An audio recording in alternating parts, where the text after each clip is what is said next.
Welcome back to another edition of the ALG podcast. Really quick before we start, I want to thank everybody who listened in last week for all their positive feedback. Everything that I'm hearing from last week's episode has been nothing but goodness. So I thank you guys for tuning in. This week we have another great episode. As always, I am JR's Journey on Instagram, otherwise known as John Arpino in the real world. Alongside me is my partner in crime, Fit_D-Rock on Instagram. And in real life, he goes by David Dickhead Roden.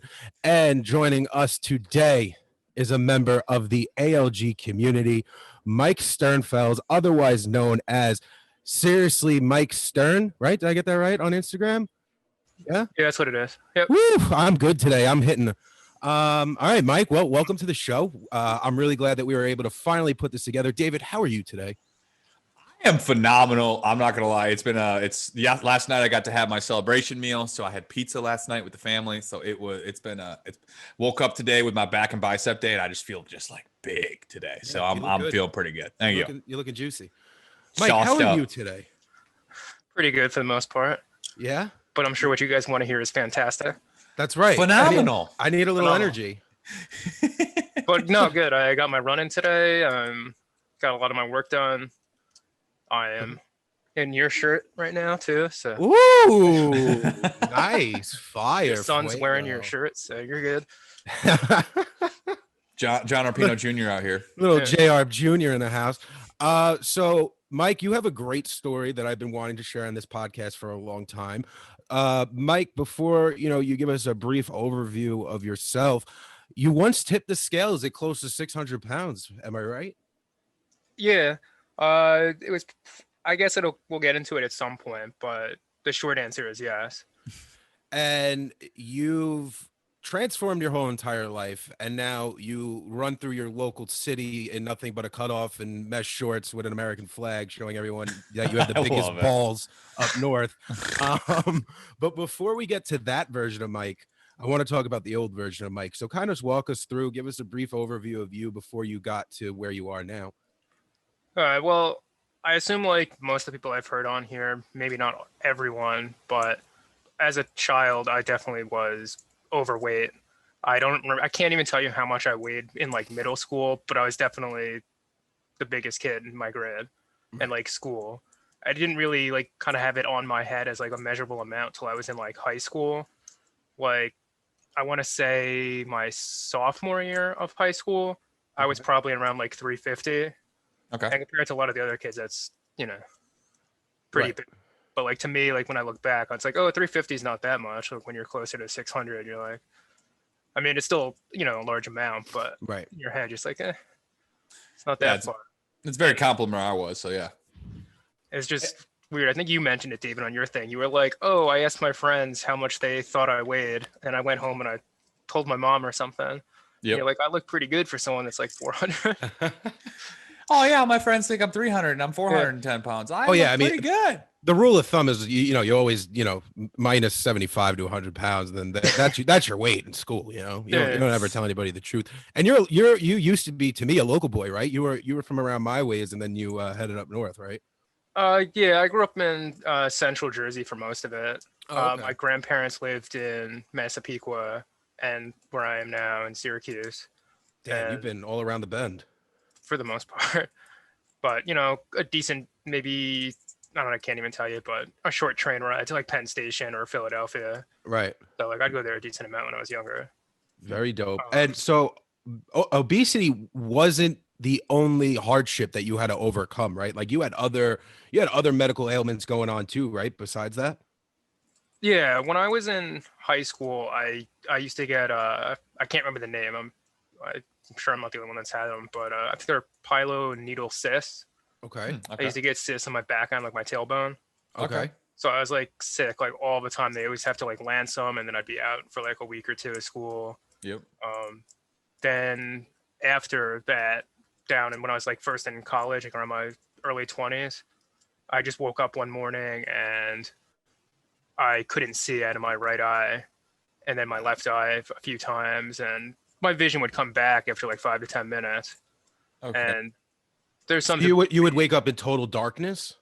It would be like it'd be like dark gray almost, and then slowly you'd start seeing images as I'd wake up and sit up. Okay. My What was doctors the never reasoning? were really sure. Don't really know 100%. Some of Okay. my doctors that I went to thought it had to do with maybe the oxygen level I'd get during my sleep. Because Okay. of really Oh, bad maybe sleep apnea apnea. or something. Okay. But I had other ones think it was more related to an eye condition I started to develop right after that. I ended up having my cornea, my right eye rupture, Wow. and I had Okay. fluid from the back of the eye go to the front, so it started to scar over, and I couldn't see past it. Wow. Hello. So I couldn't drive for a really long time, and even like reading and other stuff was like super complicated. So So what did eventually, they do for that? My right eye, I had to have a cornea transplant, and my left eye, they Really? did preventive surgery where they like peel a Yep. part of the front layer of the eye and put, I think it was vitamin B on it, and you got to send under a UV lamp for a while, and it's supposed to strengthen the bonds of the cornea. But the right eye, though, that was the transplant. That one to me was like the most miserable part of the experience because I don't know if it was my size or it's just the way they do the surgery, but I had to be awake for it. Yep. Oh my God. So I Yep. watched them like nearly take like a small can opener almost and like cut out my cornea and then put a new one in and then stitch it in. Yep. Oh my God.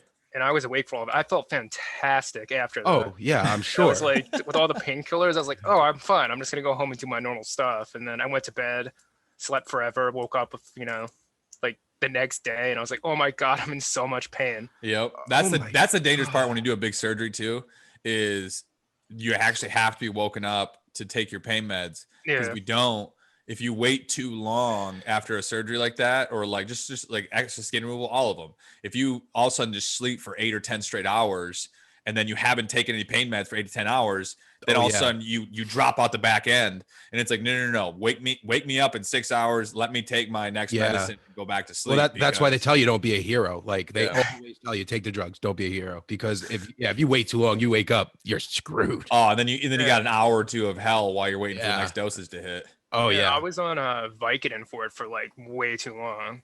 Yep. Really? I think that I was on it for over like 4 to 5 months. Wow. That's huge. That is. And Yeah. I had an eye patch on like nearly the entire time. It just felt like I had like sand in my eye. And this is still pre-weight loss. Yes. Okay. Oh, so you're like 600 pounds at this point. I want to say I was probably like 400, Okay. but after the surgery, I wasn't really supposed to go in sunlight because it hurts, even like my eye that wasn't covered would still hurt from being in the sun. Right, And I because it was couldn't doing the work for drive. the other eye, right? Yeah, and I couldn't drive or anything like that. So I was stuck inside for a really, really long time. So like during Wow. that, I couldn't drive to get my own food. I was just Well, then getting what'd you delivery do? all the time. So then, all right. So you can't see too well. So you play video games, but like you can't see well. So what took up the day? At first, I listened to a lot of music on like Okay. Pandora and audiobooks. Eventually, I started wearing sunglasses, and I was able to kind of play video games with sunglasses, even though like didn't really have vision out of my right eye, but I was still like able to manage. So, Even the Okay. TV screen was too bright that I had to wear. oh, I'm sure. Now, I mean, I don't mean to sound like a dummy right now, but you have vision in both eyes right now, correct? Yeah. Okay, total vision, or you lack vision in the eye that was operated on? My vision in my left eye is now better. Like I probably wouldn't need glasses if, because my left eye is perfect. Okay, Okay. And my right eye, it's not great, but with glasses, I can. gotcha. So the glasses is really for the opposite eye, for the Yeah. other eye. Gotcha, gotcha. Wow, that's interesting. And I want to say 2018, I started driving again. okay, 2018. wow. Okay. So Wow. question. So now, kind of, that's fascinating. I mean, that's where it's so fun to like. Yeah, you've been in the community for freaking what 7 months now, but like that's what's so much fun about these is like you actually get to know someone on a deeper level that you normally Oh not yeah, would. Mike's one of our OGs, as I like to call them. Like he's really been here since I think day No, one. day I zero. gotta talk about the first time Mike was on one of our community calls. Yeah. Mike joins. No one knows who he is. Like he's just chilling, and we're like, Brett's the only one who knew me. Brett. Oh yeah, Brett knew you. And he's just chilling, right, like he is now, just hanging out, and we're all communicating back and forth. And finally, someone goes, "Hey, Michael, how's it going?" You're like, "Tell us about yourself." "Yeah, things are good. Blah blah blah." Like, tell us how like you have a transformation story. Do you have some goals? What's going on? "Yeah, I lost 300 pounds." And you said it so nonchalantly, yeah. like it was like nothing. And I was like, wait, Yeah. You've lost 300 pounds. Yeah. Yeah. How'd you do? Oh, I run like 70 miles. You run Like 70 it's miles a normal. week. Yeah, like it was normal. Like, Like a yeah, is psychopath. it everyone Wake up doing every this morning right and now? We're all sitting there, we're all sharing about ourselves. Mike's the last one to talk. So I don't know what his story is gonna be. He goes, I think I lost like 300. I look at David on the screen and I'm like, Where's like, what? You lost 300 pounds? and he's acting like it's like I lost 15. I'm like, it's just how I am. and my favorite part too is I'm like, okay, can you please say it like you did something like incredible? you're really excited that you did that? No, guys, it's really no big deal, you know. It's, you know, one day I woke up and I'm gonna start running fucking marathons. Yeah. all right, so let's pull back a little bit. Yeah, I was gonna say there's like other stuff I was gonna mention too. No, we're gonna hit all the high points. It's just we have to get all this out of the way first, you know. Yeah. So you said before that that maybe the eye condition was because of the lack of oxygen. So were you ever actually diagnosed with sleep apnea? Oh yeah. Okay, Right so you around were. the time I wanted to start losing weight, when I went to the doctor, they sent me For a sleep study. apnea. Yeah, the first sleep Oh, study. sleep studies are so much fun. I love I sleep don't- studies. It was I hated that part. Oh, I but hated it so much. It wasn't that bad, Loved but the it. whole time like, oh, Wait, your you oxygen liked level- sleep studies? Well, see, I've done both ends of That was this. I've done interesting. both versions. So, like the first time I had a sleep study, I had to go somewhere. I Yeah. had to sleep overnight. Yep. That one was kind of weird. Oh, it sucks. You're in this Yeah, bed. 'cause- yeah, you're in a freaking bed. They tape everything to tape your shit head with over you. glue. And have fun sleeping. Have fun sleeping. And there's like laser watched the beams that are Yankees all game over the again. room. Yeah. So that was the best part. They were like, listen, just act like you're not here. You know, there's a TV, watch whatever you want. Just go to bed whenever you want. So I'm like, all right. I'm like maybe 13, 14 years old. I'm like, I can't fall asleep. So I'm watching, flicking the band. I'm watching TV. The lady comes in at like 12:30, goes, so you think that you're ever going to go to sleep? Because like we have to do this study. And I'm like, And you Dude, got to sleep for at least 6 hours. right, exactly. I'm like, it's Mission Impossible in here. Like, I'm hooked up to 9 wires. I think I'm a human bomb. There's laser beams all over the place. No, I'm never going to sleep at this point. I like to sleep on my side. And you won't let me. Yeah, 'cause exactly. These cords are everywhere, and you're like, Right. ah. And then you hang yourself. But yeah, no, I've had it both ways. And now they do it like you could go home and you wear this headband Yeah. and like a little oxygen meter. That one's nothing. Yeah. But so you had the sleep study. You have sleep apnea. You had a CPAP or a BiPAP? How bad was CPAP. it? Okay. You now obviously you're not on CPAP anymore. No. No, wasn't that like the I best thing? stopped. Yeah. Oh, you stopped it before they told you to stop it? Yeah, I went Oof. away for like a few weeks, and then I realized I was sleeping fine without it. And I kind of just slowly forgot every night to the point where I was like, "Why did I do?" Really? Wow. I mean, I Wait, probably can we talk about that? Maybe that wasn't such a great Yeah. idea. I don't know. It was around the time I was around like 240 or so, and like I Oh, okay. like I used to struggle falling asleep, and I'd wake up like a million times during the night.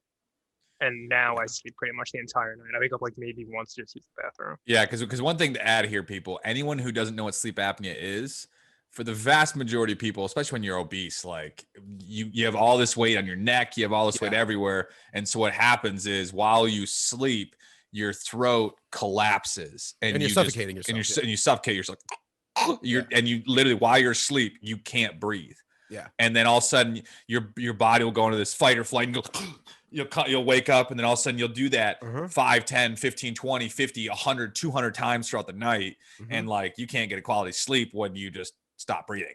Right. So And then you wake up with migraines. You wake up like you never went to bed. It's terrible. Like I used to be able to tell. There were nights, don't get me wrong, where I'd fall asleep without my CPAP on. But those days, the next morning, oh my God, I would feel like I got hit by a truck. Like it was just the worst quality of sleep ever. Because this is actually something new. If you guys didn't know, I had obstructive sleep apnea when I was like 13, 14. Yes, it was weight loss. It was weight related, but I also had like a uvula, tonsils that were really big. Oh, okay. And so I had an adenoidectomy, uvulectomy, tonsillectomy. So like I don't have any of it. I don't have the punching bag. I don't have any of it. Oh, you don't have a uvula either? I don't have anything. That's crazy. See, I don't have tonsils and adenoids because So I had my uvula taken out, soft palate, everything. And actually after surgery, I didn't need a CPAP or anything. So I did not know that you don't have a uvula. I didn't even know that they do that. No punching bag. I just thought it was tonsils and adenoids. I had my adenoids taken out when I was like 4 or 5. Yeah, me too. Yeah. Best surgery ever when you're young. I heard it's a bitch when you're older. Oh yeah, it gets. My dad did it old, and it's not smart. Yeah, that's what I heard. But anyway, back to Mike. Are we just gonna do the best now? Like, are we gonna do Mike's greatest hits of what we know about Mike and have him explain it, or like I because can tell you random things if you want to. no, because there's the I wanna big pull one that I back. want to Random gems. share. Pull There's- back. okay, pull go back. Pull back. Let's go back to the beginning because I'm I got some high intrigued. school gems. That's what I was about to say. I want to know what was Mike like in high school, 350, 400, but never really stepped on the scale. You just kind of just lived the life and you just were, What was that like? What was if you were to say, what was the reasons why you were there? What were you doing? Oh, why was I overweight? Yeah, overweight. And then I how was mean- life then? I mean, no real complaints. I mean, I thought I was happy. I mean, I Mhm. played roller hockey, but not super intense. Mm-hmm. I And you had to be goalie, right? actually no, I wasn't. I was just defense. I was lazy. Okay. Okay. I respect But- that too. Okay. I still enjoyed Goalie it. or My defense? brothers were really Yeah, but you into could it, level people in defense. So. Yeah. And it was fun. That was the only sport I played, but I was in clubs with friends. Like I wasn't really super into it, but like I was in like robotics because my Oh, friends, I was too. No shit. Okay. and like I just wanted to be in it so I could travel with them to like go to the championships. I think we went to like Atlanta one year and like Which That's one did you dope. do? Like the ball moving one, or what type of robotics? War. There was a few. It was with First Robotics, but I remember one of the competitions was like getting the robot to put like soccer balls into like a hoop or something or Yep. a bin. There was a lot Okay. of weird ones. I was like half with it because I didn't really care. I was just there to hang out with friends. Okay. But other than that, for being overweight, my biggest issue was probably besides not being active was what I ate during lunch because in high school we were allowed to leave the school Okay. to go get lunch, and next to the high school was Chinese buffet, Wendy's, Oh, KFC, talk Taco naughty to me. Bell, Yeah. every fast food place pretty much, a pizza place. Not that I went there a ton, but like Dunkin' Donuts. Oh. Yeah, just any place you can go. So like every day it was like Taco Bell. How much can you eat? Oh yeah. Did you go by yourself or did you go with friends? friends? Okay. And you But I'm the you only were one who ate capable. probably pretty disgusting. You ate disgustingly in front of your friends. Oh yeah, absolutely. Okay. Okay. Because I mean, some people they would eat normal portion sizes, and then when their friends weren't around, then they go in. Yeah. Then you go in. I was No, I was sure. completely comfortable with it. Cool. Yeah, I was a victim of the senior privilege because in my high school it was just seniors who were allowed to leave, and then if you were a junior, you used to like sneak out a back door and you were able to be out for lunch. But yeah, Taco Bell during senior privilege. Ooh, doggy. That was not a thing in Michigan. Like dollar hard shells or soft tacos. It's like, sure, here's $10. Yeah, dude, Oh, $10. everything. That was big money, big Taco Bell money. Never went to really KFC, but like the Wendy's, McDonald's, Taco Bell. Yeah, I Chinese was a food big buffet, KFC guy. Like all the time. I was like, Not a big whatever. KFC guy. So I don't know how. I want to know the experience of actually going to a Chinese buffet during your lunch period because that is like you have a You gotta be time quick. limit. Yeah, gotta exactly. be You quick. have a strict time Yes. limit, but you got to hit all the big ones. But it was in walking distance, so you're good. So you walk right in. It's like you fill up your plate like 3 times and you go quick, like in and out. Oh goodness. It's like I'll competitive look eating. back on it. It's like, Competitive man, eating. yeah, It was a 3-plater for you. I was probably shoot, 3. 3. Yeah, but 3 I ate big a ton of plates. I'm sure. wonton soup. That was my. Okay. Ooh. Yeah, because mine was we go to Ming 10 and it just closed down because of COVID. Finally, they grinded it out as long as it could. This Ming 10, I mean that place. It would be I would say 5 plates, 5 maybe 6. When Yeah. I go in there, my heaviest weight, and I was actually talking to my best friend Phil about it. Like oh my gosh, what I used to put down at a Chinese buffet. Have either of you gone recently? No, There are none here. Really? Like they well, I close. mean, they're every all buffet yeah. here. Well, I know with COVID. COVID, but So actually, my go-to now, if I want a buffet, is Indian buffet. I love. Yeah, you were saying Indian this buffet. a couple of I love podcasts it. ago. It's so weird. I I went love to it. a Brazilian steakhouse. They had Yes, one me year, too. but I I'll think hit a Brazilian steakhouse all the time now. Like a year. I love them. I love I don't them. know. Okay, so you had access to everything, and then you were just pretty sedentary then in high school. It was just kind of Yeah, then it became more towards the end of high school. I would just go home and play video games with friends, like Gotcha. N64. I was about to say what was the go-to? Computer games, stuff like that. Okay, what was N64? What was the go-to? GoldenEye, Yeah, Perfect Dark, Mario Kart. love it. Probably just those 3 really. Let's go. And then Let's it was an go. excuse to like hang out and just 100%. Okay. eat terrible. But I was the only one who actually had like a severe weight problem. So Isn't that how I see it? That is one thing about Michael and I, we make our joking TikToks back and forth to each other.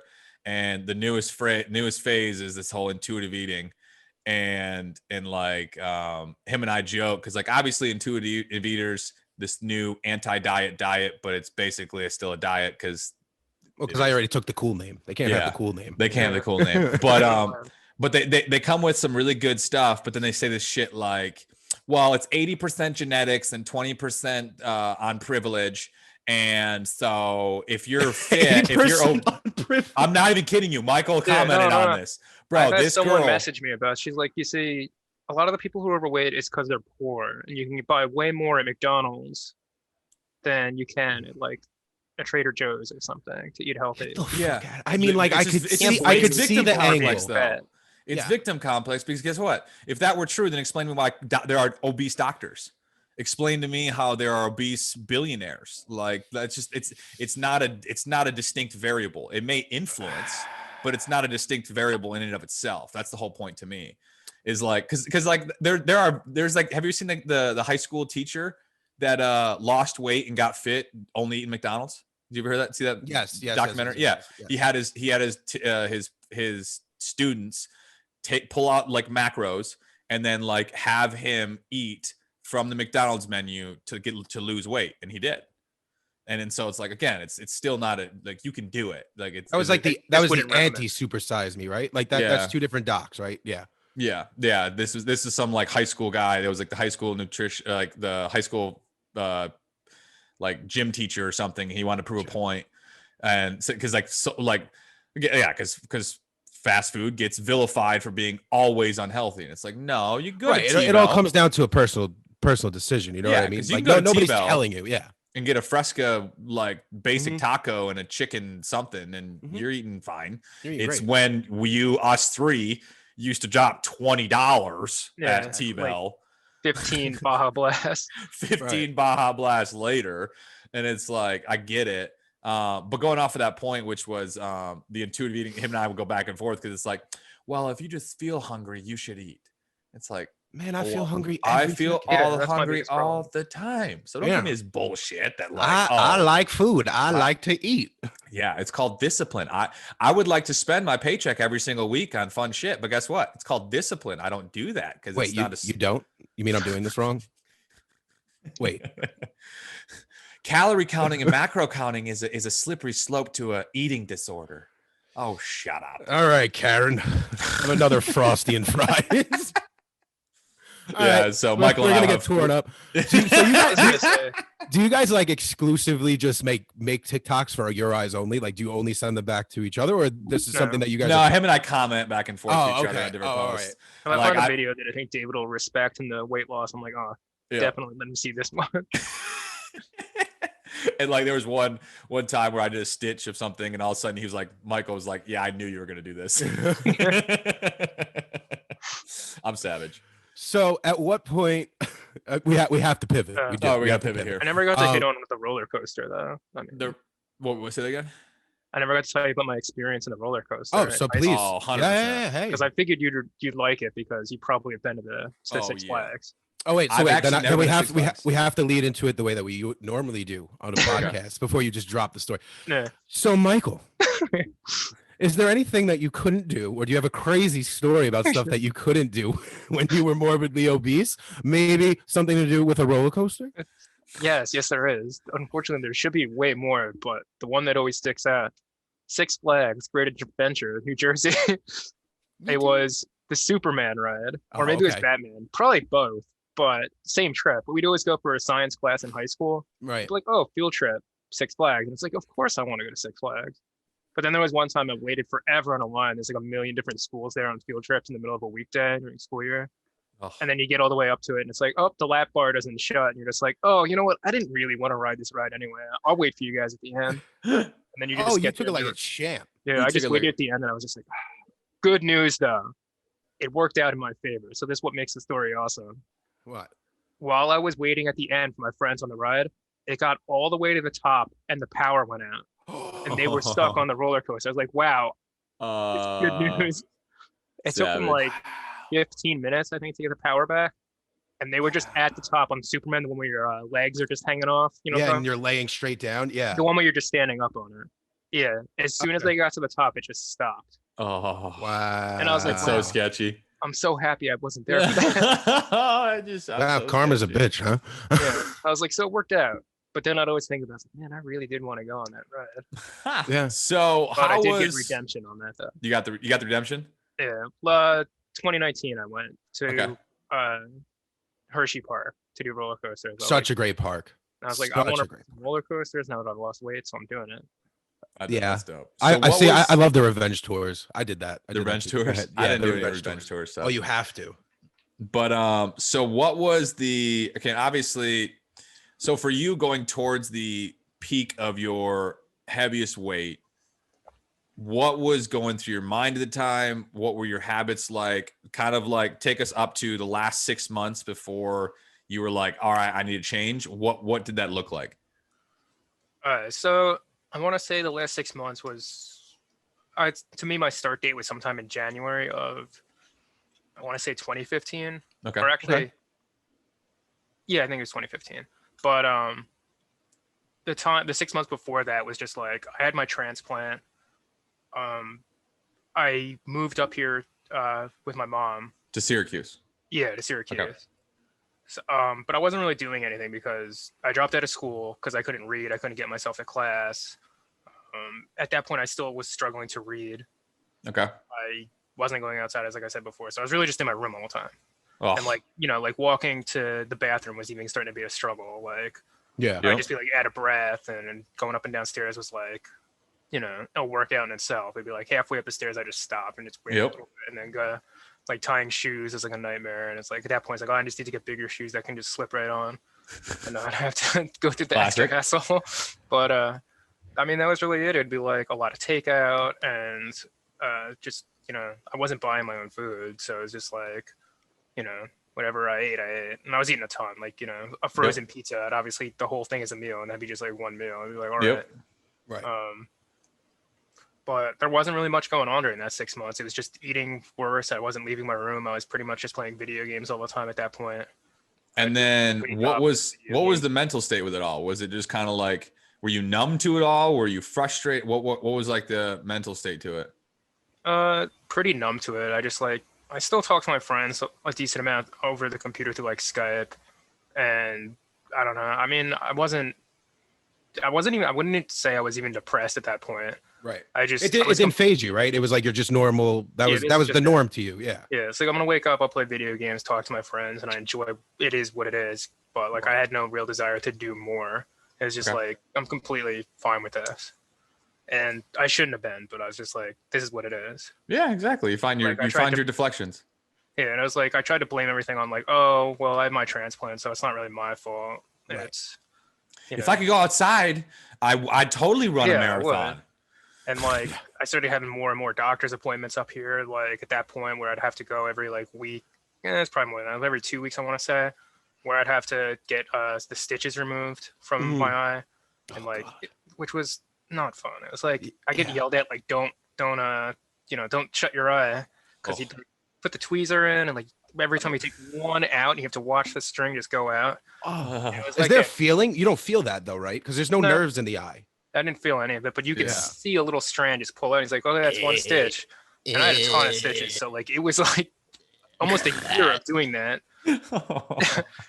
So I mean, Oh God. There's so many people. I'm sorry for anyone driving right now, because you're visualizing this while driving and you're just like cringing. It was I better hope than someone watches the video version of this, because that was just. the surgery though was the kicker one though. Mm-hmm.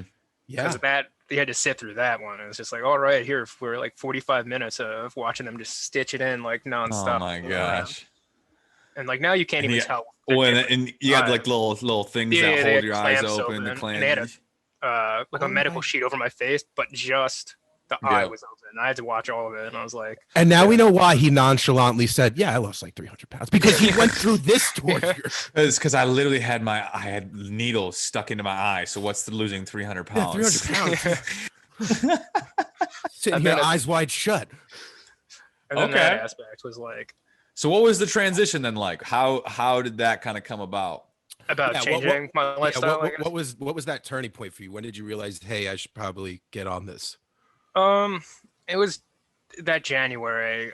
My older brother came to visit, and he told me like I just kind of guessed it when he brought it up, but he was telling me that his girlfriend at the time was pregnant, and they were gonna have I don't know if they had figured it out yet, but he said they were having a baby girl, and he's like, if you want to be a part of her life and to be around to see her grow up, you have to make some changes and lose some weight because at that point, I think I already told him my doctor said I probably wasn't going to make it to 30 because like I was still, gaining weight a lot at that point. Like every time I'd go, I'd be like worse and worse.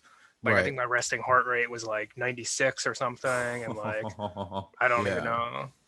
And as far as I knew, I didn't have diabetes because that's what they thought it was at first with my eye issues. But they did the test and like, no, you're actually okay. And I'm like, oh, fantastic. Dude, Fantastic. they used to do that to me too. They'd be like, yo, so like at 13, they'd be like, so you have high blood pressure, you have sleep apnea, you have really bad asthma, but guess what? You're not diabetic. Yeah, Round of congratulations. applause, You're not everybody. diabetic. It's like, oh, Yet. perfect. I didn't want to hear that. But yeah, so he told me that, and then one of my other friends had mentioned to me, I guess before I say that, I'm not sure. I think I wasn't mad at my older brother for saying all this stuff because like I knew it was It's a coming. tough conversation. And like I agreed with him because I was like I didn't want to be on the sidelines where growing up and like sitting on a bench if we're at a park or something and just watching everything happen. But like at the time he said it, like I wasn't sure how to feel. Right. But like I told a friend about it, and like he told me about like also like, oh, you had a transplant, and someone obviously died for you to have their cornea. So it was just like, you don't want to waste that gift, and then plus like you want to be there for your niece or nephew. So you got to think about that, and that to me like it hit me a little bit. So like a week or two later, I started looking at figuring out what to do. So I didn't know what to do. So I was thinking about just having weight loss surgery because like that's what someone had suggested to me, and like I didn't know a lot about it. So I went to my doctor, and I got a new doctor at that point because I didn't feel like I had any progress with my other one. Like I felt like it was always just kind of like in and out. They never really suggested. They didn't say anything. Gotcha. So I went to this new one, and he was just like, I think technically he has to, but he said that he would send me a referral if I tried working with him first. Yes, they have to say that. Yeah. Yeah. And he was like, I want you to switch to just drinking water because I told him that like I was starting at that point to drink alcohol frequently and drinking, I don't even know how much, like multiple 2-liter bottles of soda a day of regular soda. And he's like, just switch to water and just that's it. He was like, you don't even have to do anything else. Just switch to water. We'll see you in like a month. And like, I don't really know how much I lost, but like I could just tell by some of my tighter clothes that I had lost some weight. So then he's like, okay, let's try now. He wanted me to do a low glycemic count diet. Yep. Okay. And I tried it. I don't even know if I was doing it right, but I did that with the water, and I felt like I had more progress. So like a few more months go by, and at that point, it's starting to get a little bit nicer outside. And I was like, I'm going to start trying to walk. So I ended up, I kept like an Excel spreadsheet of like different streets and like using Google Maps to figure out distance, and I kept trying to go further and further every day. Okay. So I would just do that multiple times a day, and like one of my friends like, oh, if you're gonna walk a lot, maybe you should get like a Fitbit. So I ended up buying a Garmin watch and then like counting my steps every day, kind of like Brett was doing like the 10,000 streak a day. Right. Okay. So like I was getting to a point that I was doing like 20,000 a day for like the longest time, and then a few more months go by. I don't know really how far it was, but it was like June. There's a YMCA in my town that opened up, and I was able to get membership, but I wasn't driving yet. So to walk there from my house, it's about 5 miles. Hello. So I wanted to see if I could do it. So like the first few days, I ended up walking there and working out, and then I was able to get a ride home. Okay. And I went, and then eventually I got to a point where I wasn't just, I was getting rides there back and forth, but I was working out there every day. I didn't really know what to do, so I just used the track and treadmill and started swimming. I didn't know how to do weights or. So wait a second. You were walking 5 miles to a YMCA to go there to walk more on a treadmill or swim. Yes. Wait. You need to do compound lifts to lose weight. You need to do big old muscle sets, and you gotta do deadlifts and squats, and you can't just walk and lose weight. So, what it so felt really, so in actuality, you were probably, I mean, you were probably doing like 20 miles a day. I don't know if I was doing that much. It was probably more like 10 or 12 because I wasn't walking back home most days. It was just walking there, and then I get picked up and getting taken Gotcha. home. That's still Like, crazy to me. and Yeah, I I'm gonna remember go. my I'm gonna go walk to this place to go walk in this place. yeah. I was more interested in the swim, but like I wanted to use the Swimming- lap lane and it was always busy, so I'd end up just walking on the treadmill. Gotcha. Swimming is so funny So too, because like I'm sure you guys both made this joke because okay, obviously when you have 100+ pounds of body fat on you, you just float in water. Float. Yeah. Like for anyone that doesn't know this, when you're like 100+ pounds of body fat on you, it's buoyant. That was And my party trick for years. I literally did not even have to tread water at Nothing. 400 pounds. I was like a buoy. Mhm. I'm sure everyone, and like swimming was like my go-to early on too. I'd swim the lake at my beach house, and that was my thing. And because I'd swim as far as I could, and if I got tired, I just floated. Yeah. And then as soon as you start swimming again, float. Yeah, I used to sit in the deep end of my pool, like in the middle, and just cross my arms and sit there. And everyone would be like, "What are you doing?" Yeah, I'm not What are moving. you doing? I'm just not moving. You're kicking. You gotta be something. No, I'm not moving. You get on an airplane in case of a water landing. Grab the fat guy. Grab the That's fat what I guy. do. Maybe like at the belt buckle part of the little. No, I look at my tutorial they friends. do. I would always look at my friends and go, "Well, you guys die. I live because I float." Yeah, I'll be good. I'll be like Castaway. Ah, I love it. I love it. Okay. And then how long did you do that process before you noticed a massive change, or what was kind of that all right? It was around the same time frame, like that December. So from June to December, I went in December. They'd given me a T-shirt for having the most visits in a year since they opened. Because I went sometimes once or twice a day at some point. I didn't miss a single day That's because awesome. I was like super into it. And like then at the same month in December, I went to my doctor about the weight loss surgery, and I'd finally gotten a weight on the scale, which was like the scale only went up to 450. Okay. So it was like 449 or something. Okay. And he was like, he sent me a referral, but then I ended up just not going. So you never followed through with it. So you're all natty daddy. Yeah, I Oh, was. natty daddy. I wanted to do it, to be honest, but like I just got super nervous after having my transplant that I was like, I don't want to have another surgery. Like I don't know if this is gonna be like I'm gonna be stuck in my room even more. Like what if it doesn't work out? So I was like, let's just keep doing what I'm doing, see what happens, and then I can always revisit it at some other point in time. Okay. And so then what? Because I always find this one interesting. So when you're doing this, walking to the gym, doing the workouts, okay, you cut pop first, filled it with water. You did these type of things. What? Because the initial motivation came from the hardship conversation with your brother, that sincere talk.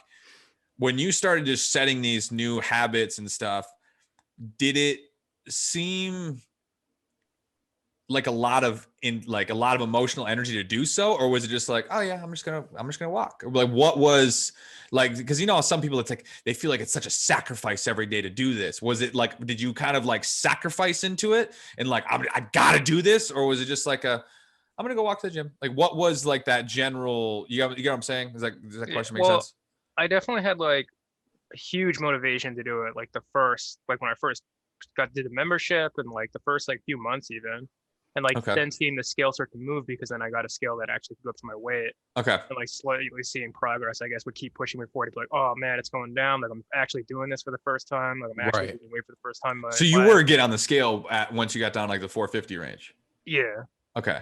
And then I started doing it more and more. And then I just did monthly visits to my doctor to help me more with it. Okay. And honestly, it was just more of like about accountability. Like we didn't really. Now, your doctor was a PCP, or this was a nutritionist? He was a regular, just a regular primary. Gotcha. Okay, cool. And he was really nice about it, and like he was always excited to see me and see with the nurses. It was like, oh, this is the guy that's lost a ton of weight that comes in like every month. Yeah. Like other people wanted to know more about it, but yeah, it worked out really well. And then I'd say after that first June to December is when like I started to change what I was doing even more. Like I found out that there was a free walk to run group for like beginners. And at that point, I wasn't working. I was still on disability from my eye surgery, and I was available to go every single day. So they met a few times a week. I kept going, and like mainly it was walking. But by September of 2016, I guess is at this point, I ended up doing like my first 5K with the run group because like everyone in the group was doing it, and I was like, yeah, sure, like why not? Was that the picture you put up on the community Yeah, with your brother? yeah, Nice, cool. which was pretty awesome because my brother finished his shift of Friday night in New Jersey and then drove all the way up to come the next morning for it. Very Nice. dope. Very dope. And yeah, and it took me like just under an hour to do it. Just under an hour to do a 5K. Yeah. Okay. So I mean, it was mostly walking, but I was still like super excited. Like even though like I had walked to the Y, which was like 5 miles, like that took me forever to do. Right. Finally now, like I could feel like I was having progress. At that point, I was probably down to like high 300s or so, and then I was like really into it. So I just kept signing up for more and more 5Ks, and eventually at some point I was just like, all right, let's try to do longer ones. And I signed up for like a 10K and then a half marathon, like all within like a short amount of time. And I was just like, all right. And So when at did this you point, do your- oh, go ahead. Go ahead. No, all you. I was gonna ask. So besides cutting out the soda and everything, at this point, have you even touched your diet, or is this just you're just eating what you want and you're just moving way more and the pounds are falling off? I want to say the water change was just between like that January of 2015 to maybe August or so. Okay. And then after August is when he started talking about like the low glycemic diet, and like I tried making just better choices, and I was still eating a lot, but I was just not. But you were burning a lot too because Yeah. you're doing a lot of walking. Doing a And ton. like I cut out at that point like potatoes, Yeah. most bread, pasta, but I was still eating like rice and a lot of chicken, salmon. You're my son. Yeah, you are. I was trying really hard to just eat what I thought healthy people ate, and so I ate a ton of broccoli and Ton of broccoli. chicken, like a ton of broccoli. I love it. First thing people think about how to lose weight: broccoli. Broccoli. I was like, start eating all the shit that you never ate before, because whatever you're doing now is not working for you. I love that shit. I love when it's like, yeah, I want to lose weight, so I start eating broccoli.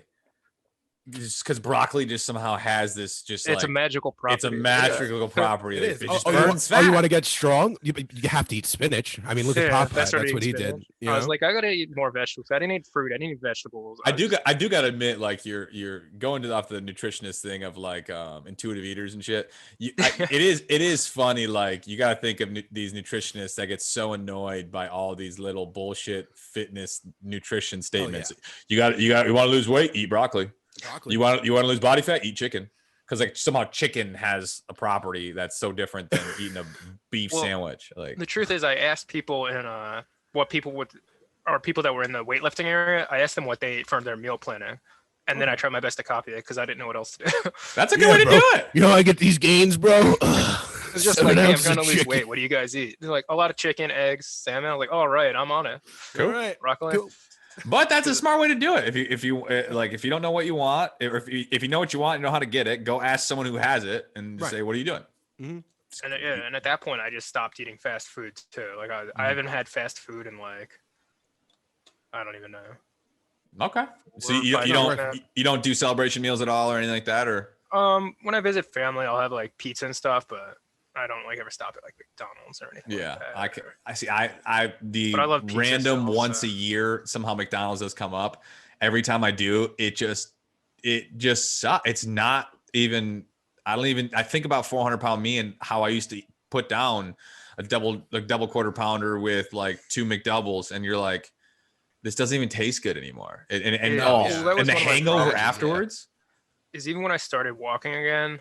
There's a McDonald's that's in walking distance of my house. Like I can probably see it from my bedroom window, and they're open 24 hours. And between like midnight and 4 a.m., Big Macs are $1.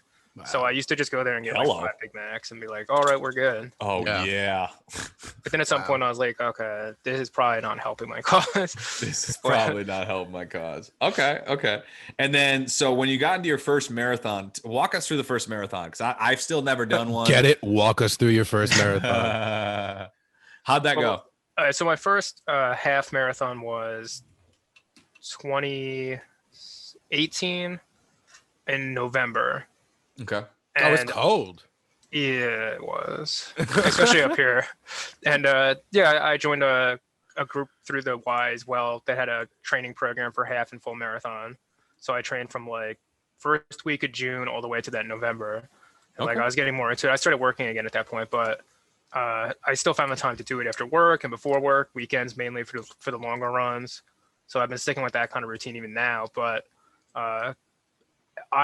my race that day did not go well, but I was glad I did it Okay. because I had been training the whole time, and like I just for some reason on the day of my race, my hip was killing me, and it took me like 3.5 hours to finish, which was still good for me. It was my first time ever doing it, but like based on like my training plan, I was like 30 to 45 minutes longer than it should have been. Gotcha. Okay. But I was still glad to do it, and like I had a lot of friends that I did it with, so it was made it more interesting at that And point. how heavy were you when you did your first half? I think around like 280 280. or so. Then after that, I kind of waited a bit till I started running again because I was afraid of my hip injury. But it ended Good up just call. being a micro tear for a hip flexor, Okay. Okay. and that's like the only injury I've had this entire time. No shit. That's awesome. Which everyone's like, oh, I don't know. One person I talked to about it pretty much feels like just because I was so heavy for so long that my body can handle a lot more stress from running longer distances on more frequent basis. I mean, I don't know if there's any real science behind that, but I was like, sounds good to me. Works No, out. it's- I that's where I do think genetics and all this kind of, because it's like me, I have a goofy knee. I have for a long time. So it's like the idea of running marathons isn't a smart decision Right. based Yeah. upon my goofy knee. Like it's just like I would be Same hurting with my myself. Yeah, I'd be hurting myself more than helping myself by running marathons. Like that's why I do more. Well- That's why I do more strength training, because it's just easier for me, for my body, to like for my knees and stuff like that to do. Doing the 5K a day that I was doing over the summer when the COVID first hit, that's how I actually found out I had a bad back. If it wasn't for that, I would have never known that I had herniated discs in my back or anything. That ripped me up, like walking on pavement. When I told them what I was doing, they were like, "You've been walking on pavement every day, 6 miles a day, nonstop." And I'm like, "Yeah." They're like, "Pavement is not what you should be doing." And I was like, "Oh, wow, really? Oh. Seriously?" Like, honestly, But I was told that I was told you could do this. Like, in order to live a healthy life, you have to do it this way. yeah, That's but what- Mike Stern's upstate doing like fucking full marathons. He was 600 pounds. there's a one size fits all, and you just got to do it the way I got to do it. And if Mike's throwing it this way, that's how we got to do it too. Yeah, I saw Mike do it. It's all Mike's fault. So I love that. I was gonna say as far as the rest of the running went, at that point I was like super into it, and like I had like all these people reach out from like other races that run, or the race directors who run different races in the area Okay. messaged me, and like I started doing I tried to do 1 or 2 runs a month, if it was like a 5K or another half, and I was doing like 2 a month all the way around till about July. So those will pick up into like one of the other things I was talking about was like the skin removal surgery. Okay. So it gets to be like July, I started feeling super sick. I thought July of it was 2019. 2019. Okay. So I started feeling super sick, and honestly I thought it was because I was consuming alcohol again with friends after work. Okay. And it ended up being that I had really, really bad skin infections. Really? Okay. Yeah. And I ended up going back to I guess technically plastic surgeon Okay. about it, and like he told me it was like the last week of July. I went to him, and he was like, he took pictures, but he's like, "Hey, I don't want to get your hopes up. Like, your insurance company's probably not going to cover this." They They rarely never do. And he sat there, and he's just like, "I'm going to tell you, it's not your fault or anything, but he's like, if you did have weight loss surgery, they'd be more likely to cover it." And I was just like, I don't know, I don't. He's like, "I can't explain it," and I'm just like, all right, that doesn't make me feel any better, but He was lying anyway. He just wanted to give you something to hold on to. That's a lie. They don't care. yeah. They Yeah. don't give a shit. As far as other people, that sleep apnea guy that I went to, even when I was already down to like 280, 270, every time I was there, he kept sending referrals to me to go to have weight loss surgery.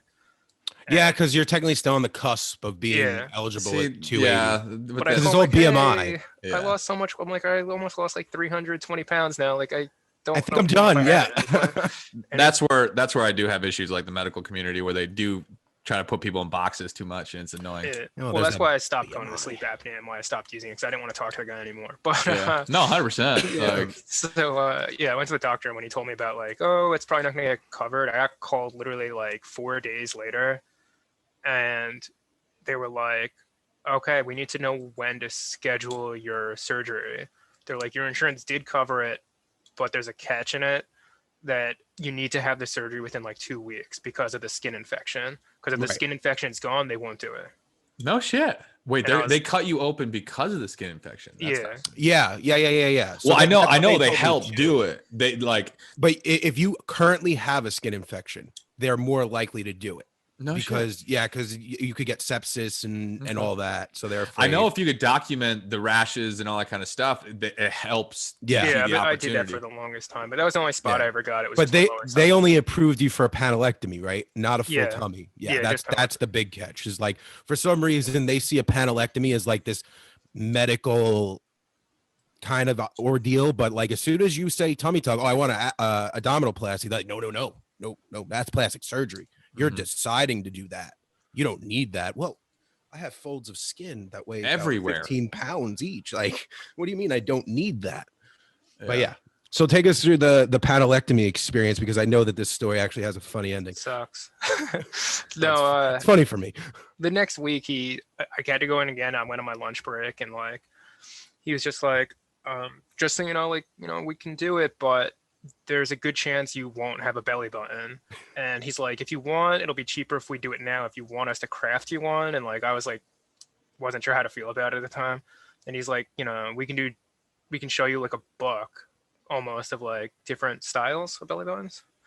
That's so was weird to that me. was I think it's not like even a thing for $2,000. me. Yeah. Me neither. They I just was- Wait, they slapped had me a with a book? belly button. They had a book of belly buttons. I went never- to like I a didn't look super at it. bougie ass Well, because one, I asked- and I didn't have a book of belly buttons to choose from. I asked, I was like, does it cost more for like an innie or an outie? Like joking, because I didn't know how to handle this awkward conversation with the doctor. Right. And that's when he brought up the book. And I was just like, thinking in my head, I'm like, I don't have $2,000 just to just get a belly button. Slap for a it. belly button on Yeah. there. A belly button on. And there. everyone else is like, dude, just get a tattoo of a fake one. Like, who cares? Like, who else is going to see that you don't have a belly button? Like, is anyone going Yeah. to really care? Is it going to be a deal breaker to some girl? Be like, Oh my It's God, a is he an belly By the alien? way, I don't He's have an to alien. pick He my doesn't have a guy. belly button. You know how awesome it could be that you could create. We could create you into a story that you're actually an alien, and then all of a sudden, if someone said no, he's a test tube baby from an alien. What do you mean? And you pull up your shirt and you go, I don't have an umbilical cord. I'm a test tube baby. Like Yeah. I was born from aliens. They would act On a like spaceship. it may work. Yeah. That could I'll actually need work. a wingman to reset. 100%. I Yeah. had a okay. All right. So wingman story with this. I had a friend of mine who had 3 solid like 4-inch like cuts across his chest and abdomen from one time where he was doing a slip and slide. And Get out of here. the day before they cut the grass and they broke a glass bottle, didn't know it. And, or actually it was aluminum bottle, not glass. And so there was aluminum shavings underneath the slip and slide. And first run, he got the water going and he goes chest on it and goes, zit, zit, zit, had 3 gashes about an inch deep, about this long. And obviously it gave him 3 solid scars.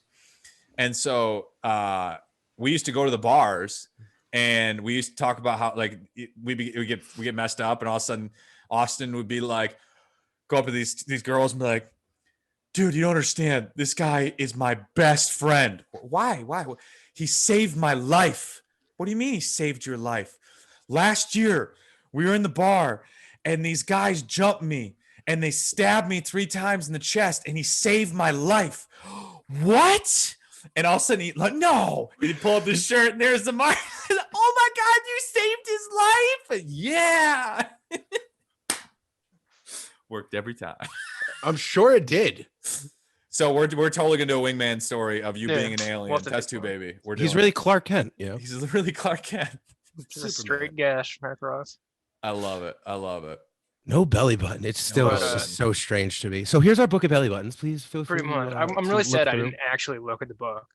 I Oh, didn't- you didn't? totally- Oh, I would have played it. I would have I just would've been like, played oh, I just really didn't know like what to say. It was like, E37. it felt just so awkward. I'm meanwhile like just in a robe naked, just like talking to this guy. And it's just like, that's my favorite part of plastic surgery and getting consultations with plastic surgeons, because you're sitting there with your, for lack of better terms, your balls are literally hanging out Yeah. beneath a Oh, yeah. thin ass robe. which And they're there's a just good having story with that coming up. And they're grabbing Normal your yeah. skin flaps. They're like, Yeah, and they're just having Okay. a normal conversation with you as like, so no, the Giants are playing this weekend, and oh, I'm sorry, let me just, oh, sorry, that's your balls.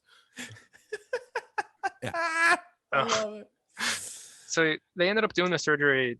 They ended up moving it, but it was still at the end of the month. It was right before, like the last weekend of like, I think it was the 28th of Mhm. August. So it was like Okay. Tuesday, maybe. I don't remember. If it doesn't really matter. But I went and I was still not 100% what's going to happen. But the doctor that day is like, hey, we've been reviewing some of the stuff. I think there's a good chance we'll be able to keep your belly button. And I was like, oh, right. Yes. Belly Like this button, worked out. And that was it. Like it was in and out. I woke up later and I was in a room and I couldn't see any, like I couldn't see. There was like, it was all wrapped and stuff.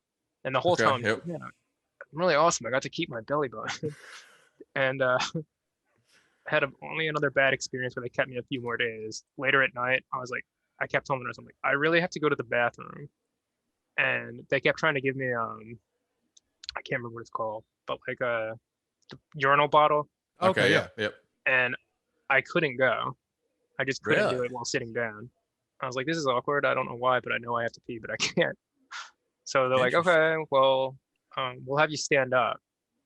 And after I went into the bathroom and walked back, all of a sudden I was like, hey, my vision just went black and I don't feel No too good. shit. And then I collapsed. And then I woke up, I don't know how long it was, but there was like 5 nurses over me and like 3 doctors, and I'm on the ground like just shivering. And No shit. they told me I fainted just because they thought there was swelling, and there was like I had a ton, I guess, of urine in my bladder, and it like Yeah. released or it was like pressure on like a vein or something. and Vagal. it You probably had a vagal response. Yeah, They never they never gave you a catheter, but No. like during surgery. no. Interesting. Well, the other thing too, I'm very intrigued about is you had an inpatient. Yours was inpatient, not out. I mean, you had the skin. You had the skin infection, which is probably why they made it inpatient instead of outpatient. Right, he was full medical. He wasn't. Yeah. He wasn't. Yeah, it was. So inpatient meaning you stayed over the night. Yeah, Yeah, But you stayed a couple of days. Like I stood the night, but I left was the next morning. it was supposed to be less than 24 hours. Like I'd leave the next morning. But I ended Okay. up, I think, staying like 3 days because they want to figure out exactly what it caused it. Yeah, the vagal response and everything. Yeah, and I felt fine the rest of the time. The whole time. It's actually so crazy because like mine, I literally was in at 5 a.m. and I left at like 5 or 6 in the afternoon. I was gone. Same day. Would it be weird if we asked you to show the non-belly button, or is that too much? 'Cause you could say it's too much, but like for the video purposes, you know what I'm saying? I can show you the non-existent belly button. All right, Please. can you please just step back Right and now? really? Yeah. I don't know if you'll be able to see it, but What we got? We won't be able to see it because it doesn't exist. that's true. What we got? What we got? See, now you guys have to watch the video version. There's no belly Oh, button. there's a belly button. No, there's not. That was no. What was that? That was his belly button should be like over Right there. You about. can't see it. Okay, I'm it's be pointing right down. about there. Okay, I mean it's not that bad. That's No, not what I was he's expecting. fucking Ben 10. He's Ben 10. You're Ben 10. You're Ben 10. You're Michael 11. That's dope. But Own it. yeah, so I went home after that, and like they gave me a ton of I think it's called tramadol, another Mhm. pain medication. But I didn't Yep. take a single one. I felt fine the entire time. I didn't have any No bad shit. experiences. No They belly gave me- button. Total badass. The only thing that was bad during my experience was I don't know if you guys had to use them or if you used them before, but a wound vac. Oh yeah. See, yeah, you talked to me about this. I didn't. I had little suction back ball for the. Yeah, I had those too. Yeah. I had both. Yeah. You had drains and a wound vac. Yeah. That's probably because of the infection. So what was that like? The wound vac was a pain in the ass. I had Yeah. to be plugged in at all times. And so anytime I get up, I have to unplug it, walk somewhere else, plug it in.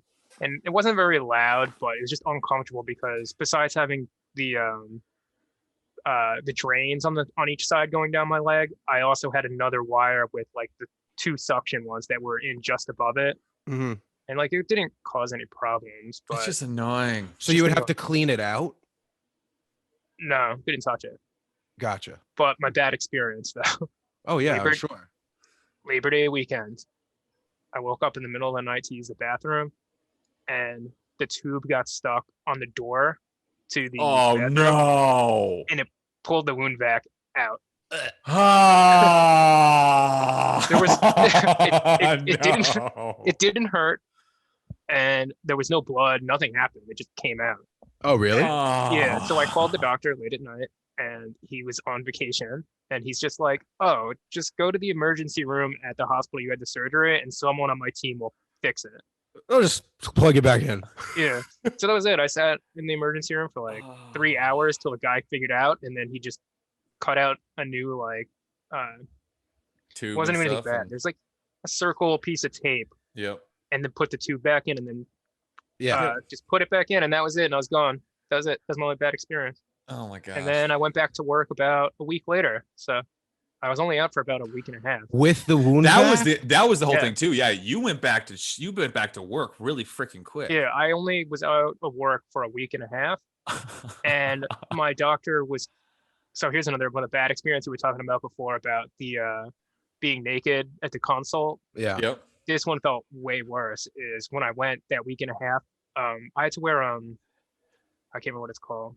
There was like a wrap with like Velcro I had to wear around. Oh, it to yeah, keep, yeah. like, Yeah, pressure. the compression wrap. The compression Yeah, so I wrap. took Like a the compression faja. wrap off, and in order to like get rid of the wound vac and all this stuff, they had to take tape off.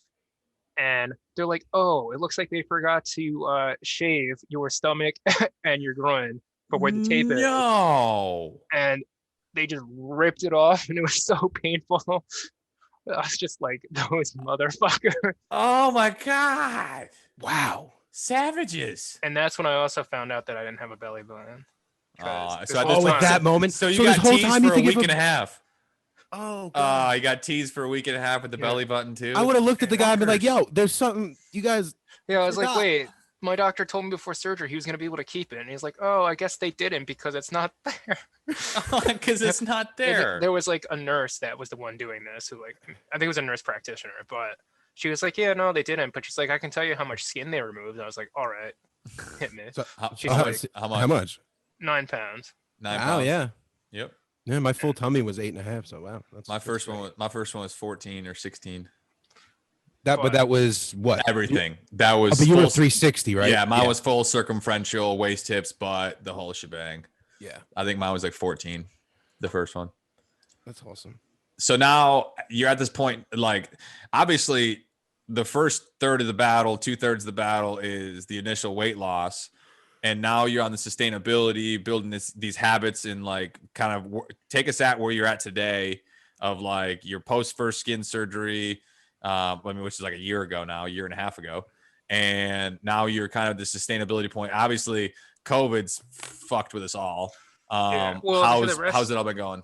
I'm gonna say the rest of my running at that point, it was like I started getting back into running like last week of September after surgery. Okay.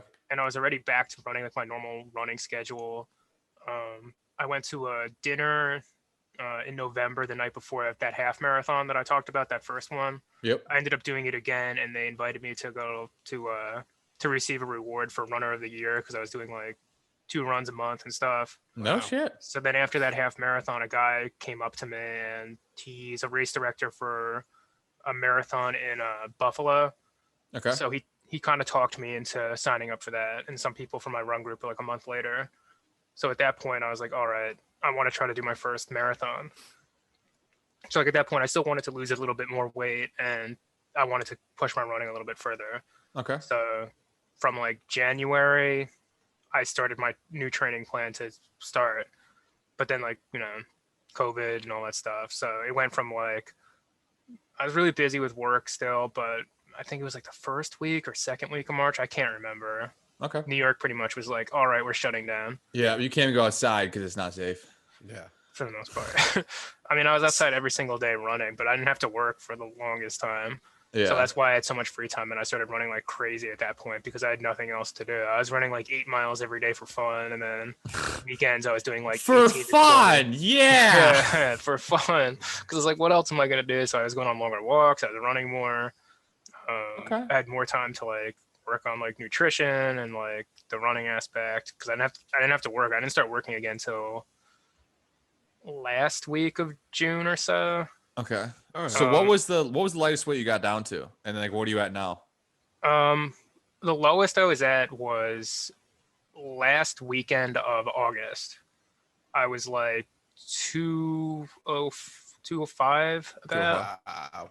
Okay. And then I think the heaviest I've been since then is 255, which was Okay. like first week of December. It's like where Okay. I'm at.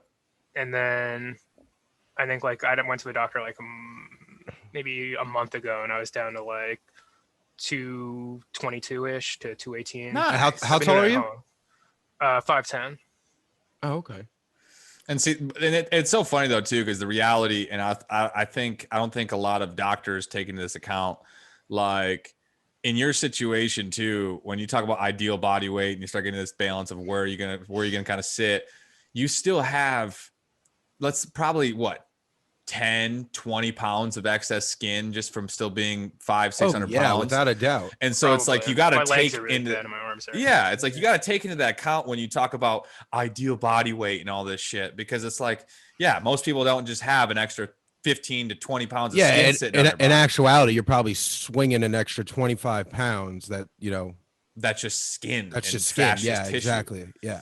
And so it's like you got to be kind of live in reality a little bit of like, oh well, yeah, obviously 5'10", I should probably be 180, Which is 190. wild. But Dude, it's like that's fucking wild. yeah. Well, it's one of those things that irritates me in my head is because it doesn't take that into account. Because like every time I go to my doctor now and I'm on the scale, like there's always a BMI chart at the bottom. Yep. Right. And it's always like you're still in the obese range. It's like fuck.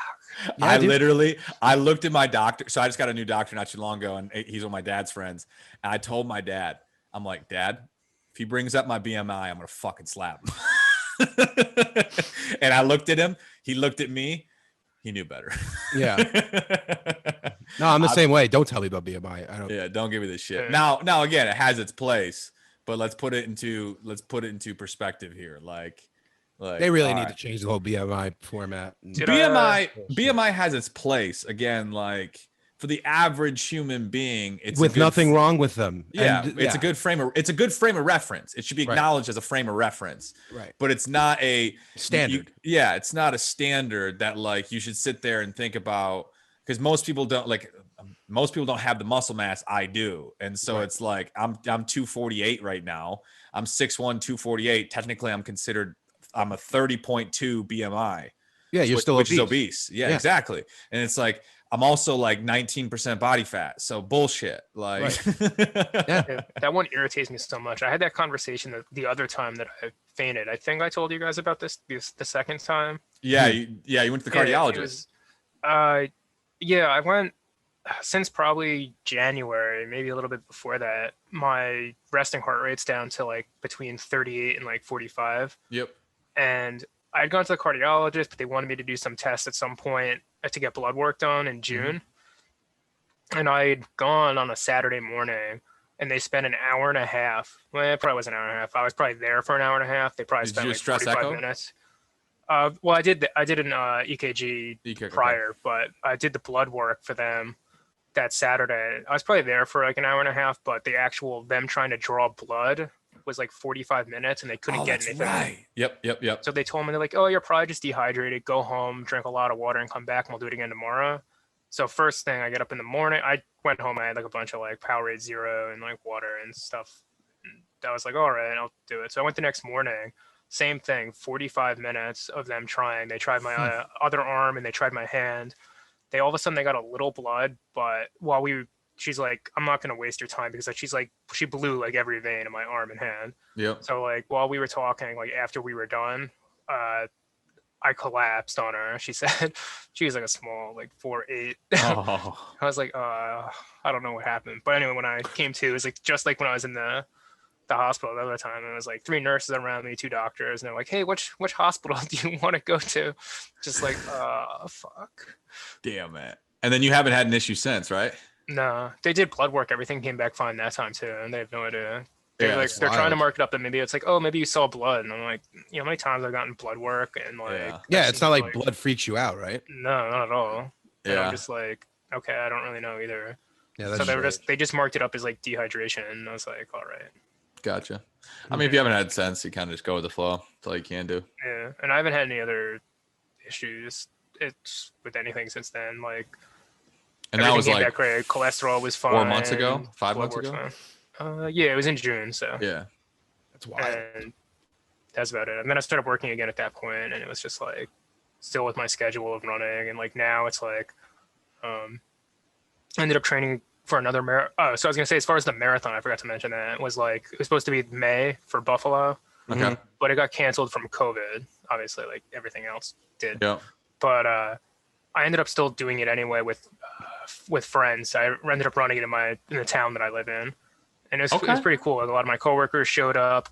Kids in my programs came with like signs and stuff along the route because I posted on Facebook what I was gonna do. That's so awesome. That's cool. Like, it was fun. So I still did it, and like it ended up being like hotter than any of the days that I ever trained for. It was like most of my running that time was like I had days that it snowed, and it was like 40s, maybe some 50s. But then the day that I ran it with friends, it was like 77, and I was just like, why? Dude, my first ever 5K, I did a Tough Mudder. Tough Mudder hit me up, and they sent me down to Virginia. And at the time, I wasn't doing 5K a day yet. None of that. I've never done a 5K before. So I went down with my trainer, and I looked at Steve, and I was like, dude, I'm just letting you know right now. Like, I know I could do a 5K, but I'm not running. And he was like, no, I'm not running either. And he's fit as anything. And he was like, no, I'm not running either. People actually run? They're the die hard cult, like, yes, Tough Mud. Yeah, and they run. And then there's like the I've gone to a dudes. few Tough Mudders, and it's like people don't really seem like they race it. They kind of just are like they wait at the obstacles and do it with a group kind of thing. Yeah. So yeah, you have your normal, like, they'll wait at the obstacle, they'll wait for people to do it, then they'll like do it last. But then you have your hardcore, like, hey, we're Tough Mudder people, like we're trying to break records. Yeah, exactly. So anyway, so we get down to Virginia. Lo and behold, the day of the race, it's 95 degrees out in the middle of Virginia. And I'm just like, oh, we're gonna die today. Like, we're gonna die today. Like, that's what's gonna happen. We're going to die today. So, and I had forgotten. Like, I went in. Like, I had bought these really nice Tough Mudder shoes that I was calling them. Like, they were like all terrain. Like, you could run in them, whatever. I forgot them. So I went to Walmart. I bought a $5 pair of like running sneakers. Oh, gross. And I'm dying, dude. I'm out in the middle of like some field in Georgia. I mean, wherever I was, West Virginia. And I was dying. Never did this before in my life. Every time we'd come up to a water obstacle, I'd dive in head first and just like sit in it. And there'd be people looking at me like, you have to get out, right? Like, no, you guys keep going. Keep leave me. Blisters the size of golden dollars on your on your feet. I really want to do one now. I was actually going to ask you if you were ever interested in doing one because I would 10 out of 10 do one with you. I was supposed to do one in 2019. I think it was 2019, but it was I think it was not that far from you. It was at Bethpage. Yeah, so I was supposed to do that one, and they canceled it. Yeah, it was because of the heat advisory. Yeah, right. I went all the way down there to see my dad because I was supposed to do it the next day, and then they canceled it like a few days, like a day before, and I was like, God damn it. Yeah, the East Coast got hit with this huge heat wave that no one ever saw before, and they canceled the one in Bethpage because they were like, no, you people are gonna die. And then so Tough Mudder hit me up, and they were like, hey, listen, would you go to West Virginia? I was like, absolutely. Get to West Virginia, 95 degrees. Oh, so it's cool for down here. Up there, you're gonna. It's too much.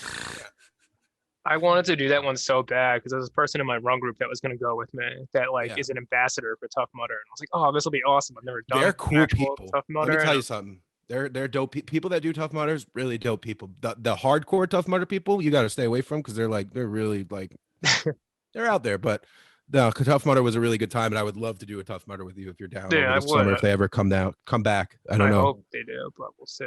New York State right now is not looking good to do a lot of things. I saw they pushed yesterday permits to do any events in state parks that are closed for 2021. So like all these races that I was signed up for sent out an email that they're all canceled for the entire year. So it's just like, all right. So they're already axing everything, huh? That's crazy because they're letting the Bills have like 2,500 fans today. If it's in a state park, it's canceled for the year. Wow. But a lot of my other runs are still on as long as they're outdoor. But I mean, things can change in a month. So. Or I got to travel out of state. So yeah, no, fuck that. Yeah, no, it's crazy what's going on in this crazy state in New York.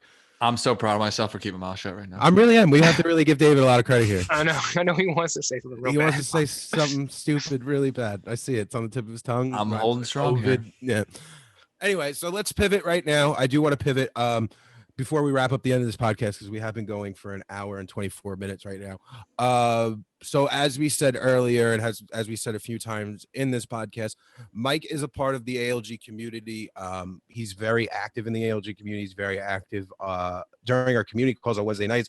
So I just wanted to, talk to you really quick about that and kind of talk about what ALG means to you and what it's done in your life in the last 8 months since we started the community calls.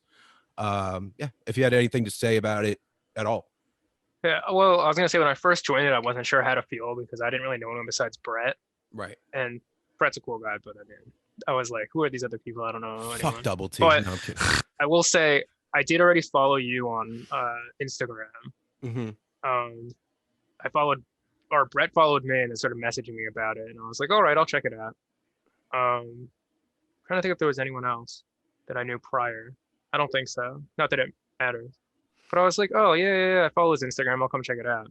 Mm-hmm. And then after that, I still wasn't 100%, but I really enjoyed the group calls. I was just like, this is, to me, it's like kind of therapeutic and it's fun to see what other people are doing. And like, there's some good advice I can get here and there. And like, maybe I can share something that'll help someone else. Mm-hmm. So like, to me, that's been an aspect that I really enjoyed and I still enjoy, I guess I should say, not that it's changed, that, sometimes I feel like I can help other people, but at the same time, there's stuff that I can learn from other people, like regardless of which point you're at.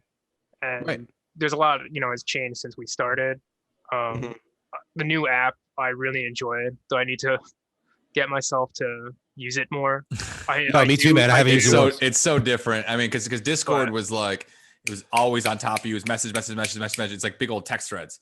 Now this is more of like an own Facebook. Like Discord, but my problem with the Discord, and I'm assuming the reason we don't use it is it's like I get out of work some days late and it's like 6:30 and it's like I missed like 10 hours of comments and it's like I struggle scrolling back up to see what I missed. Yeah, and it's like for the average person, they can't just go back through and read all these conversations and track it all. Just too much. If you had the whole day to be on top of it, it was fun. Yeah. But like the weekends, I'm usually pretty good. Like I'll take, if I'm taking a break from something I'm doing, I can look at what's going on and cut through it. But like weekdays, it felt so hard. Yep. So like now I can open it up from where I had it like in the morning and I can see what's there. But then like I can hit I assume everyone's app works the same, that there's like a new activity button that'll refresh. Yeah. And then it'll show me all the new stuff that I've missed since the morning. So I can still go through the old stuff. And then when I'm ready, I can hit the new activity to see the new activity. Exactly. So that's been helpful for me with keeping up with it, because I always felt bad. I was just like, there could be something really important here, or there could be stuff that's like not relevant. People just talking about peanut butter for an Metamucil, yeah. And it's just stuff like that where I just feel like, not that I don't care, makes your poop nice. Yeah, because there's obviously like I appreciate the community aspect to it, but there's times like I'd read it and be like, did I really scroll up to read just like 100% between like two people of like super non like important things, which is fine. Like, I'm glad they're communicating, but it's like, can't they send us in a DM? Oh, exactly. But you guys like get a room. No, 100%.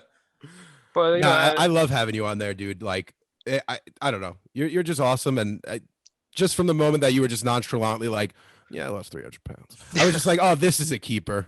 He can't go anywhere. Please say that with assertiveness, please. Yeah. I wasn't sure if you guys thought I was actually going to stick around or not. I'm going to be honest with you. I didn't think so. Nah. I wanted to make sure you felt welcome, but I'm like, I don't know if this is his cup of tea or not. Yeah, I couldn't tell off the bat if you were going to stick around. I was just like, well, he was so nonchalant about his weight loss. Like maybe it feels like this is beneath him. Like I don't know. Like, but yeah, no, I was happy to see you come back the second time around, third time around, and then. Damn, we're like then I had little baby's 8 months old now. Staff meetings on Wednesday nights, and I'd always get so mad. I'd be like, well, I won't be home in time for it. And they're probably going to think I just disappeared into the night. I'm like, I'll be back. My biggest thing is No, 100%. And my biggest thing with like the ALG community, especially with it, I want people to get what they need out of it. Like, that's all I care about. If that means getting on every single call every single week and you need that accountability, sweet. If it's just we have people in the community that sit in the back and all they do is read stuff, and that's the way they get the value they need to get results they want. That's great. I don't want to sit here and be like, this is the way you have to be in the community, and this is the way it's like nutrition. It's like all this stuff. It's like, I just want to do what's sustainable for you that gets you results that you want to get. Right. Well, personally, for me, I enjoy being there on the weekly basis because I feel like when I'm not there, I end up missing something important. Not saying there's meetings that aren't important, but there's like always like, some information during it that I'm like, wow, I didn't know this, and I feel real dumb. Like, like if I wasn't there the one that about like all the new babies coming to ALG, I would have missed it. Yeah. Bro, we got ALG babies. All right, it's gonna be awesome. We have so many little ALG babies. All right, so I actually want to pivot. We're going to wrap this puppy up, but before we do, Mike, are you ready for the questions? Always ready for the question. All right, cool. No, I don't have a belly button. Yes, no, we know that. All right, Mike, so if you could go back in time and talk to your former 600-pound self who had a belly button, and he has no idea. No idea what's coming ahead. No idea. He has absolutely no idea. He's about to lose that belly button. He's about to lose over 300 pounds and not care about it. Nonchalantly talk about it. What would you tell him? Probably there's two things that to me like would stick out. One is I wouldn't want to say too much because I'm happy with the progress that I've made in the journey, and I wouldn't want to do anything to screw that up. Right. But I think the old me would have also really wanted to know that, you think you're happy right now, but you don't really know what happy is yet. Right. So those would be like my two main things. Because like I know I've heard other people say like, I don't know how much I could really, say because I've enjoyed the experience that I've had getting to where I am now. And like, if I didn't do certain things, I don't know where I'd be at. So like, I wouldn't want to do anything or say anything that would change that. But I think what's important would be just, just the happiness aspect. Like you think you're happy. Like I did a lot of things that like I could have done differently just on the aspect that I thought I was happy, but I wasn't. Yeah. And then the other would be like, I felt like I did a lot of it alone, and I didn't have to. I could have realized that there was more people out there who had similar stories because I wasn't really using Instagram yet. I wasn't posting about it even on Facebook or any social media. I was literally just doing everything pretty much my own. Like I was, writing things down in like an Excel spreadsheet and like, asking random strangers in the fitness area what they weren't eating. So like, there's a ton of like, information, and I'm not the only person that's ever lost weight before. I mean, we all have our own experiences and journeys, but I wish I would have been more open to the idea that, you're not the first one, and like, you can find the support, you can find like helpful information. There's people out there that know this stuff, and like I kind of just winged it in a way. It was just like, all right, I'm just gonna walk every day, try to eat better, what I thought was better, and like go from there. But you gotta know about lectins. Yeah, it's the lectins, man. I tell myself about the intuitive eating too. We'll see how that works. Mike talks about his weight loss as if he was like the guy who walked into the wrong class and stuck around. I mean, that's how it felt in a way. I was like, I don't really know what I'm doing because I don't know why I'm here. I had the weight loss surgery at some point. Like, I figured I fucking love I was gonna like. I was like, I didn't know what I was doing. It was just like I kind of just went with it, and I was like, oh, okay, here we are, and here we made it. But it's amazing. Yeah.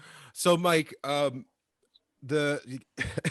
sorry, I just can't get over it. I just imagine like 600-pound Mike just walking into a classroom and be like, I don't know what the fuck I'm doing here. I had bad experiences with that. Even not at 600, I'd walk into a classroom and I'd be like, couldn't find a desk that I'd fit in, and I'd be like, oh yeah, been there, even done that. Especially in college, I was like, oh man, I didn't even want to go to class. Why I didn't that bad. Dropped out of college after 2 weeks. Yeah.